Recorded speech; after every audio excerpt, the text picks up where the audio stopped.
Last episode में हमने देखा था कि एलेक्स ने उन तीनों अपर वर्ल्ड के मेंबर्स को व्हाइट टाइगर वाले माउंटेन पर ले जाकर स्केलेटन के हाथों उन्हें मरवा दिया था, जिसके बाद उसे पता चला था कि चैंप और होली बर्ड किसी फाइट के दौरान बहुत ज्यादा इंजर्ड हो गए हैं और रॉय उन्हें स्टोन विलेज ले गया है। इसलिए एलेक्स स्टोन विलेज आ गया था, जहाँ उसने देखा था कि चैंप और होली बर्ड अधमरी हालत में रॉय के सामने पड़े हैं। अब आगे तो एपिसोड 106 की शुरुआत में एलेक्स चैंप और होली बर्ड की ऐसी हालत देखकर बहुत ज्यादा इमोशनल हो जाता है और उसे वो पल याद आने लगते हैं जब वो उन दोनों से पहली बार मिला था। तभी एलेक्स उन दोनों को हाथ में उठाते हुए कहता है कि मैं तुम्हें मरने नहीं दूंगा और किसी भी कीमत पर तुम्हें बचाऊंगा। इसके बाद एलेक्स चैंप की कॉन्शियसनेस का इस्तेमाल करके पता लगाता है कि उन दोनों के साथ क्या हुआ था, जहां उसे पता चलता है कि चैंप और होली बर्ड अपर वर्ल्ड के कुछ मेंबर से लड़ रहे थे और उनसे लड़ने की वजह से ही वो दोनों घायल हो गए थे। साथ ही उन दोनों ने अपर वर्ल्ड के एक मेंबर को भी मार दिया था। तो ये देखकर एलेक्स शॉक हो जाता है, जिसके बाद वो उन दोनों को बचाने के लिए सन गॉड ट्री के पास वाला लिक्विड बाहर निकालता है, जो एलेक्स ने पहले इकट्ठा कर लिया था और इस लिक्विड का इस्तेमाल करके रेस्ट करते हुए एलेक्स और चैंप 6 महीने में ठीक हो सकते थे। अब एलेक्स उन दोनों को वो लिक्विड दे देता है, जिसकी वजह से उनकी हालत रिकवर होने लगती है। इस तरफ हम एक अल्टर में अपर वर्ल्ड के 3 मेंबर्स को देखते हैं। तभी उनमें से एक बंदा कहता है कि अभी तक जितने भी साथी हमारे मरे हैं उनके मरने का कारण लालच है, क्योंकि उन्होंने एलेक्स को मारने की बहुत जल्दबाजी कर दी थी। इस पे व्हाइट विंग्स वाला बंदा कहता है कि एलेक्स ने अब तक 3 डिवाइन फ्लेम लेवल के बंदों को हराया है, तो जरूर उसमें कोई ना कोई बात होगी। ये सुन के पहले वाला बंदा कहता है कि इसलिए मैं चाहता हूँ कि हम एलेक्स पर पहले अटैक करें, ताकि वो बहुत ज्यादा थक जाए और उसे प्लान बनाने का मौका तक ना मिले, जिसके बाद हम आसानी से उसे मार पाएंगे। इस पे व्हाइट विंग्स वाला बंदा उस बंदे से कहता है कि लोअर वर्ल्ड में आने से पहले मैंने पता करा था कि एलेक्स एक अकेडमी में पढ़ता था, जिसे कई और लोगों ने तबाह कर दिया था, पर उसने वो अकेडमी फिर से बना ली है। इसलिए अगर हम उस अकेडमी पर अटैक करेंगे तो वो जरूर बाहर आएगा। अब वो व्हाइट विंग्स वाला बंदा एलेक्स की अकेडमी यानी बूटियन पेविलियन पर अटैक करने चला जाता है। आगे वो बंदा बूटियन पेविलियन पर पहुंच के वहां के स्टूडेंट्स को मारने लगता है, जिसे देखकर एलेक्स की अकेडमी वाले साथी उसे रोकने की कोशिश करते हैं, पर वो उन्हें बंदी बना लेता है। अगले दिन हम देखते हैं कि चैंप और होली बर्ड अब होश में आ गए हैं, साथ ही वो थोड़े रिकवर भी हो गए थे। अब होश में आने के बाद चैंप एलेक्स को बताता है कि रॉय ने हमें उन अपर वर्ल्ड के लोगों की फाइट से पहले सी किंगडम का एक मेडिकल फर्नेस दे दिया था, जिसकी वजह से आज हम यहाँ सही सलामत है, नहीं तो हमारे बचने का कोई चांस नहीं होता। ये सुन के एलेक्स चैंप से वो फर्नेस मांगता है ताकि वो उसकी मदद से अपर वर्ल्ड के उन मेंबर्स को मार सके। पर तभी चैंप और होली बर्ड एलेक्स को बताते हैं कि जब हमने अपर वर्ल्ड के एक बंदे को उस फर्नेस से मारा था, तब उस फर्नेस में क्रैक आ गया था और वो एक व्हाइट बोन फर्नेस में बदल गया था, जिसकी वजह से वो डिस्ट्रॉय हो गया था। ये सुन के एलेक्स सोचता है कि मैंने तो सोचा था कि उस फर्नेस की वजह से मुझे फाइट के दौरान थोड़ी मदद मिल जाएगी, लेकिन अब तो लगता है कि अपना बेस्ट देना ही मेरे पास इकलौता रास्ता बचा है। उसी वक्त चैंप एलेक्स से पूछता है कि क्या तुम सच में अभी भी उन लोगों से लड़ना चाहते हो, क्योंकि ये एक सुसाइडल मिशन की तरह है जिसमें तुम्हारे मरने के बहुत चांसेस है। इस पे रॉय भी एलेक्स को सलाह देते हुए कहता है कि तुम्हें और रिस्क नहीं लेना चाहिए, नहीं तो तुम्हें कुछ भी हो सकता है। ये सुन के एलेक्स बोलता है कि तुम चिंता मत करो, मैं उन लोगों को मारे बिना नहीं मरूंगा, ऊपर से मेरे पास जल्द से जल्द अपनी स्ट्रेंथ बढ़ाने का रास्ता भी है। इसके बाद एलेक्स चैंप और होली बर्ड से अपने स्वॉर्ड और स्पेयर मांगता है, जो उसने उन्हें पहले दी थी। अब वो दोनों वो स्वॉर्ड और स्पेयर्स वापस कर देते हैं। तभी एलेक्स का सेनापति आकर उसे बताता है कि बूटियन पेविलियन पर अटैक हुआ है। आगे एलेक्स बूटियन पेविलियन पहुंच जाता है, पर उसे महसूस होता है कि वहां चारों तरफ एक इनविजिबल फॉर्मेशन बनी हुई है जो उस पे प्रेशर क्रिएट कर रही है। तभी एलेक्स की नजर उस व्हाइट विंग वाले बंदे की तरफ जाती है, तो उसे देखकर एलेक्स कहता है कि ये तो पहले वाले तीनों बंदों से ताकतवर लग रहा है। तभी वो व्हाइट विंग्स वाला बंदा, जिसका नाम यिन यी था, वो एलेक्स से कहता है कि अच्छा तो तुम एलेक्स हो। इस पे एलेक्स उससे कहता है कि पर तुम कौन हो। ये सुन के यिन यी उसे बताता है कि वो भी सेलेस्टियल किंगडम का ही मेंबर है, जिस पे एलेक्स उसे कहता है कि ब्लड सेक्रीफाइस मेथड का इस्तेमाल तुम्हारे सेलेस्टियल किंगडम ने ही करा था। ये सुन के यिन यी बोलता है कि हाँ वो जरूरी था, क्योंकि उसके बिना हम लोअर वर्ल्ड में नहीं आ सकते थे। तभी वो एलेक्स की तरफ बढ़ता है, जिसे देखकर एलेक्स अपनी बर्ड फॉर्म में आकर इधर उधर भागने की कोशिश करता है, पर इनविजिबल फॉर्मेशन की वजह से उसकी स्पीड बहुत कम हो गई थी।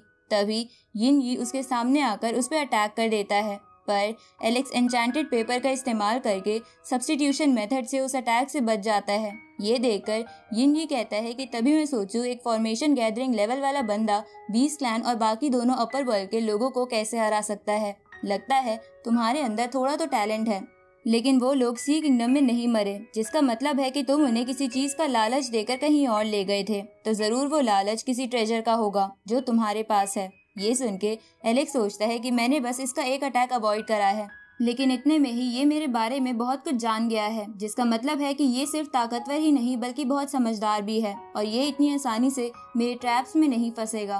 तभी यिन यी एलेक्स की तरफ बढ़ने लगता है, जिसे देखकर एलेक्स अपना आर्मर पहन लेता है और अपनी स्वॉर्ड बाहर निकाल लेता है और उसके अटैक को रोककर पीछे हो जाता है। जिसे देखकर यिन यी बोलता है कि तो तुम जैसे लोअर वर्ल्ड वाले बंदे के पास भी इमोर्टल आर्मर है, लगता है इसी का लालच देकर तुम उन लोगों को सी किंगडम से बाहर ले गए थे। ये सुन के एलेक्स सोचता है कि यह आर्मर अभी भी इनकम्प्लीट है, लेकिन ये रिपेयर हो रहा है। तभी हम थोड़े समय पहले का टाइम देखते हैं, जब एलेक्स ने उस आर्मर को रिपेयर करने के लिए फीनिक्स रुइन स्टोन का इस्तेमाल करा था और वो रिपेयर अभी कंप्लीट नहीं हुआ था। उसी वक्त यिन यी एलेक्स से बोलता है कि तुम अपनी करंट पावर से एक इमोर्टल आर्मर होने के बावजूद भी मुझे नहीं हरा सकते। तभी एलेक्स की स्वॉर्ड अचानक से हिलने लगती है, जिसे देखकर एलेक्स को कुछ समझ नहीं आता। इधर यिन यी एलेक्स से बोलता है कि अगर तुम्हें अपने दोस्तों और बाकी सबको बचाना है तो तुम्हें 3 चीजें करनी होगी, जिसमें से पहला है कि तुम्हें एंशिएंट सैक्रेड कोर्टयार्ड की लोकेशन बतानी होगी, दूसरा तुम्हें अपना आर्मर देना होगा और तीसरा तुम्हें खुद अपने आप को मारना होगा। पर एलेक्स उसकी एक बात नहीं सुनता, जिसके बाद वो दोनों क्लोज रेंज में फाइट करने लगते हैं। तभी यिन यी पीछे हटकर एक बहुत बड़ी एनर्जी बॉल बनाता है और कहता है कि तुम जैसे जिद्दी बंदे नहीं सुधरते, और ये कहकर वो एनर्जी बॉल से एलेक्स पर अटैक कर देता है। तो एलेक्स भी गोल्डन स्पिरिट बर्ड का इस्तेमाल करके उस एनर्जी बॉल को डिस्ट्रॉय कर देता है। तभी यिन यी एलेक्स से कहता है कि तुम जानते हो जिस एंसेस्टर ने तुम्हारे बूटियन हॉल की स्थापना की थी, उसे सेलेस्टियल किंगडम के एक बंदे ने ही मारा था। ये सुन के एलेक्स समझ जाता है कि यिन यी घोस्ट ग्रैंडपा की बात कर रहा है, जिसकी स्वॉर्ड एलेक्स के पास है और वो स्वॉर्ड यिन यी को देखकर ही हिल रही थी, क्योंकि वो सेलेस्टियल किंगडम से बदला लेना चाहती है। अब एलेक्स यिन यी से बोलता है कि अब तो ये मामला 2 सेक्ट के बीच हो गया है, इसलिए मैं अब मरते दम तक तुमसे फाइट करूंगा। अब वो दोनों एक दूसरे से स्वॉर्ड फाइट करने लगते हैं, लेकिन तभी यिन यी एलेक्स को चकमा देकर उसे पकड़ लेता है, जिसके बाद वो एलेक्स से कहता है कि मैं तुम्हारे मरने के बाद तुम्हारा सर संभाल के रखूंगा, ताकि मैं तुम्हारा दिमाग पकड़ के तुम्हारी सारी ताकतों के राज जान सकूं। अब यिन यी एलेक्स को और कस के पकड़ने लगता है। तभी एलेक्स को अपनी स्वॉर्ड में हलचल महसूस होती है। उसी वक्त एक एनर्जी स्वॉर्ड से निकलकर एलेक्स की जंजीरें तोड़ देती है और यिन यी को भी पीछे कर देती है, जिसके बाद वो एनर्जी घोस्ट ग्रैंडपा में बदल जाती है। तो एलेक्स उन्हें देखकर ग्रीट करता है। तभी यिन यी घोस्ट ग्रैंडपा को देखकर कहता है कि क्या तुम अब तक नहीं मरे। इस पे घोस्ट ग्रैंडपा कहता है कि मैं तो बस एक स्पिरिट हूँ जिसे बदला लेना है, और मुझे मुक्ति तभी मिलेगी जब मैं सेलेस्टियल किंगडम के साथ अपना बदला लूंगा, और इसलिए आज मैं यहाँ आया हूँ। लेकिन मुझे क्या पता था कि मेरी मुलाकात सेलेस्टियल किंगडम के तुम जैसे जूनियर के साथ होगी। ये सुन के यिन यी घोस्ट ग्रैंडपा को कहता है कि पास्ट में मेरे एल्डर्स ने तुम्हारी बॉडी को खत्म करा था, और आज मैं तुम्हारी स्पिरिट को खत्म करके अपने एल्डर्स को खुश करूंगा। जिसपे घोस्ट ग्रैंडपा कहते हैं कि तुम जैसे बंदे जो सिर्फ लोगों को मारना ही जानते हैं, वो सभी स्ट्रॉन्ग कहलाने के लायक नहीं होते। ये सुन के यिन यी गुस्से में घोस्ट ग्रैंडपा पर अटैक करता है, पर घोस्ट ग्रैंडपा उससे आसानी से बच जाते हैं और एलेक्स से अपनी स्वॉर्ड लेकर यिन यी पर एक स्लैश अटैक करते हैं, जिसकी वजह से यिन यी की स्वॉर्ड में एक क्रैक आ जाता है। तभी घोस्ट ग्रैंडपा यिन यी से कहते हैं कि एक मामूली जूनियर होने के बावजूद भी तुम्हारी हिम्मत कैसे हुई ये कहने की कि तुम मेरी स्पिरिट को तबाह कर दोगे।